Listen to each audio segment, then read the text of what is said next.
ஓடுற தண்ணியில ஒரு செங்கல்ல நிக்க வைக்க முடியுமா? சான்ஸே இல்லைன்னு தான் தோணும் இல்ல. ஆனா 2000 வருஷத்துக்கு முன்னாடியே இத சாதிச்சிருக்காரு ஒரு தமிழ் மன்னன்.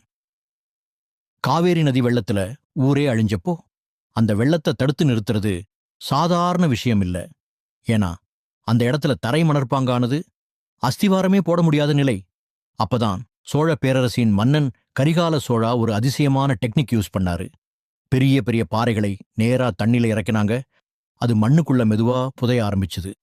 அதுக்கு மேல இன்னொரு பாறை, அதுக்கு மேல இன்னொரு பாறை. இப்படி ஜிக்ஜாக் முறையில கட்டப்பட்ட அணைதான் இன்று தஞ்சாவூரில் இருக்கும் கல்லணை டேம். இந்த இன்ஜினியரிங் மிராக்கிளை பார்த்து பிரிட்டிஷ் இன்ஜினியர் ஆர்தர் காட்டன் கூட அதிர்ச்சி அடைந்தாராம். அவர்தான் இதுக்கு வைத்த பெயர் கிராண்ட் அணைகள். உலகத்திலேயே இன்னும் பயன்பாட்டில் இருக்கும் பழமையான அணை இதுதான். 2000 வருடம் ஆனாலும் இன்னும் ஸ்ட்ராங்கா நிக்குது. இதுதான் தமிழர்களின் ரியல் இன்ஜினியரிங் ஜீனியஸ்.